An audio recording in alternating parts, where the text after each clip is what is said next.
श्री गणेशाय नमः। ओम नमो भगवते वासुदेवाय।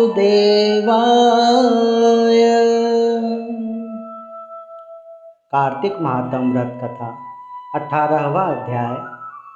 गंगा और यमुना में स्नान का महत्व और यम द्वितीया भाई दूज की कथा।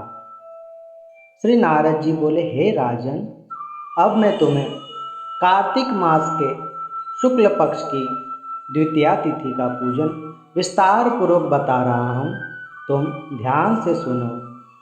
भाद्र द्वितीया भाई दूज कार्तिक मास के शुक्ल पक्ष की द्वितीया तिथि को मनाया जाने वाला पर्व, जिसे यम द्वितीया भी कहा जाता है। यह दीपावली के 2 दिन बाद आने वाला ऐसा पर्व है जो भाई के प्रति बहन के स्नेह को अभिव्यक्त करता है एवं बहनें अपने भाई की खुशहाली सुख समृद्धि के लिए कामना करती है। कार्तिक मास के शुक्ल पक्ष की द्वितीया तिथि को प्रातःकाल उठकर श्री यमुना जी में स्नान करना चाहिए, और जो इस दिन यमुना स्नान करता है उसके सभी पाप नष्ट हो जाते हैं और वह मनुष्य कभी भी यमराज का द्वार नहीं देखता है, क्योंकि इस दिन श्री यमुना जी ने अपने भाई यमराज की पूजा की थी। उन्होंने अपने भाई को और उनके दूतों को भोजन खिलाकर उन्हें प्रसन्न किया था, इसलिए इसे यम द्वितीया के नाम से जाना जाता है। इस दिन भाई अपनी बहनों के हाथों से बना हुआ भोजन ग्रहण करते हैं और भाई भी अपनी बहनों को अपने सामर्थ्य अनुसार उपहार या दक्षिणा देते हैं। यदि किसी को अपनी बहन ना हो तो वो अपने गुरु की कन्या अथवा अपने चाचा, मामा, मौसी की पुत्री या मित्र की बहन को, आप जिसे भी अपनी बहन मानते हो, उन्हीं के साथ यह पर्व मनाएं। बहन अपने भाई को कुमकुम और अक्षत से तिलक लगाकर अपने भाई की लंबी आयु भाव दीर्घायु के लिए भगवान से प्रार्थना करे और 8 चिरंजीवियों का ध्यान व पूजन करे और अपने भाई को आशीर्वाद दे। और वे 8 चिरंजीवी कौन कौन हैं? अश्वत्थामा बलिर्व्यासो हनुमांश्च विभीषणः कृपः परशुरामश्च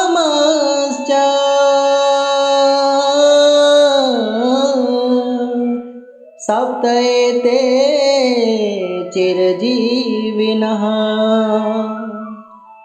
सप्तेतान् संस्मरे नित्यम्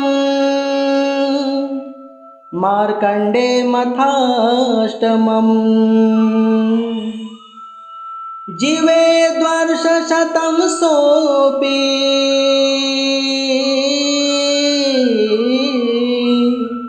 सर्वव्याधि विवर्जितः। सर्वव्याधि विवर्जितः अर्थात अश्वत्थामा, दैत्यराज बलि, वेदव्यास, हनुमान जी, विभीषण, कृपाचार्य, श्री परशुराम और मार्कंडेय ऋषि, यह 8 चिरंजीवी कहलाते हैं। ये युगों युगों तक आजीवन अविनाशी हैं, इसलिए प्रातःकाल इनका स्मरण करने से सारी बीमारियां नष्ट होती है और मनुष्य लंबी आयु प्राप्त करता है। इस प्रकार अपने भाई को आशीर्वाद देकर उसे अपने हाथों से बना हुआ भोजन परोसे। इस प्रकार भाई 12 महीने सुखपूर्वक जीवन यापन करता है। श्री नारद जी के मुख से यह ज्ञान सुनकर राजा पृथु हाथ जोड़कर बोले, हे स्वामी, सभी क्षेत्रों में श्रेष्ठ क्षेत्र कौन सा है और सभी तीर्थों में उत्तम तीर्थ कौन सा है, वह भी बतलाइए। श्री नारद जी बोले, हे राजन, सभी क्षेत्रों में उत्तम क्षेत्र श्री प्रयागराज है। प्रयागराज में श्री ब्रह्मा जी ने भगवान श्री नारायण जी का पूजन किया था और इस स्थान पर ऋषि मुनियों ने अनेकों यज्ञ किए हैं। तीर्थ और क्षेत्र में श्री काशीपुरी भी महाउत्तम तीर्थ माना गया है, जो देवताओं के द्वारा वंदनीय है।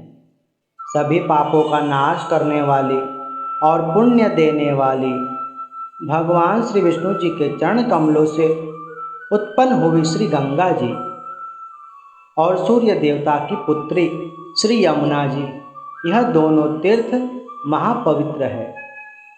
श्री गंगा जी का श्वेत जल और श्री यमुना जी का काला जल, इन दोनों का संगम सर्वोत्तम है। जो इस संगम में स्नान करता है वह सभी तीर्थों के स्नान का फल प्राप्त करता है। वह अपने माता पिता के अनंत कुल को तार देता है और स्वयं विष्णु लोक में भी निवास करता है। जो जीव एक बार भी श्री गंगा जी का स्नान करता है वह बड़े से बड़े पापों से मुक्त हो जाता है। कार्तिक मास, माघ मास, वैशाख मास और पुरुषोत्तम महीने में श्री गंगा जी में स्नान और दर्शन का बड़ा महत्व कहा गया है। हे राजन, कृष्णा, कावेरी, गोदावरी, अमरावती, त्रिवेणी, सरयू और यमुना आदि सभी नदियाँ श्री गंगा जी में ही स्थित रहती है, यानी गंगा में समाई हुई है। श्री गंगा जैसा तीर्थ, माता पिता जैसा गुरु और भगवान श्री विष्णु जैसा देवता कोई नहीं है। गंगा जी का पवित्र नाम पाप रूपी वन को जलाने के लिए अग्नि के समान है। वेदों की माता गायत्री और जल की माता गंगा है। ये दोनों पापों का नाश करते हैं। जिस देह पर गंगा जी का जल पड़ जाता है उस देह के समीप यम के दूत कभी नहीं आते।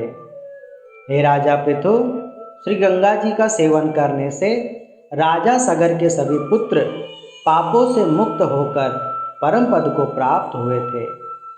श्री गंगा जी का जितना महात्मा कहे वह उतना ही कम है। भाई दूज, यम द्वितीया की कथा। सूर्य भगवान की स्त्री का नाम संज्ञा देवी था। भगवान सूर्य की संज्ञा से 2 संतानें थीं, पुत्र यमराज तथा पुत्री यमुना। संज्ञा भगवान सूर्य का तेज सहन ना कर पाने के कारण अपनी छाया मूर्ति का निर्माण कर छाया को ही अपने पुत्र पुत्री यम और यमुना को सौंपकर वहां से चली गई।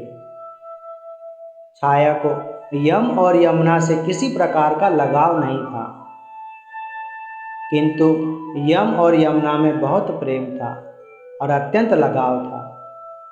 उसी छाया से ताप्ती नदी तथा शनिचर का जन्म हुआ। इधर छाया का यम तथा यमुना से विमाता सा व्यवहार होने लगा। भाव उन्हें उतना स्नेह नहीं मिल पाता था जितना वे अपनी माँ से चाहते थे। इससे खिन्न होकर यम ने अपनी एक नई नगरी यमपुरी बसाई। वे यमपुरी में पापियों को दंड देने का कार्य संपादित करने लगे। अपने भाई को इस प्रकार जीवों को दंड देते हुए देखकर यमुना जी गोलोक में चली गई, जो कि कृष्णा अवतार के समय भी थी। यमुना अपने भाई यमराज से बड़ा प्रेम, बड़ा स्नेह करती थी।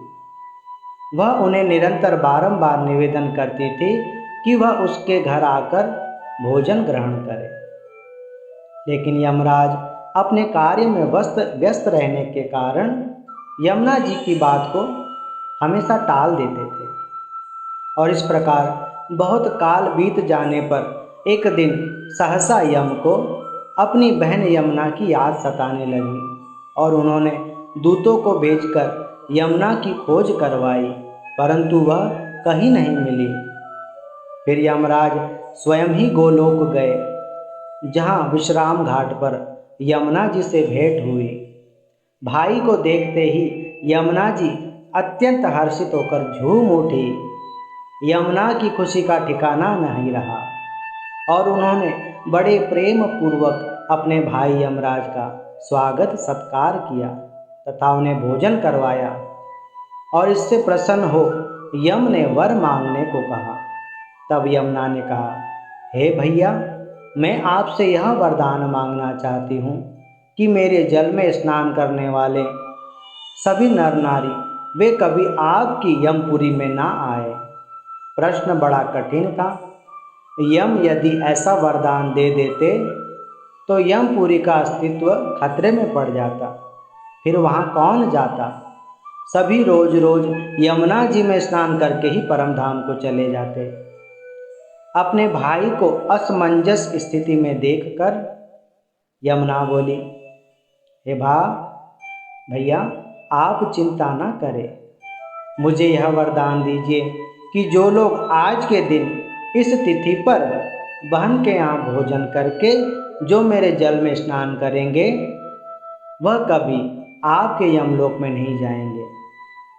इसे यमराज ने सहर्ष स्वीकार कर लिया और उन्होंने बहन यमुना जी को आश्वासन दिया कि हे बहन, इस तिथि पर जो भी पुरुष अपनी बहन के घर भोजन नहीं करेंगे मैं उन्हें बांधकर यमपुरी ले जाऊंगा और जो जीव तुम्हारे जल में स्नान करेंगे उन्हें स्वर्ग की प्राप्ति होगी। तभी से यह त्यौहार मनाया जाता है। पद्म पुराण कार्तिक मास महात्म, गंगा और यमुना में स्नान महत्व तथा यम द्वितीया भाई दूज कथा बाबत 18वां अध्याय समाप्त।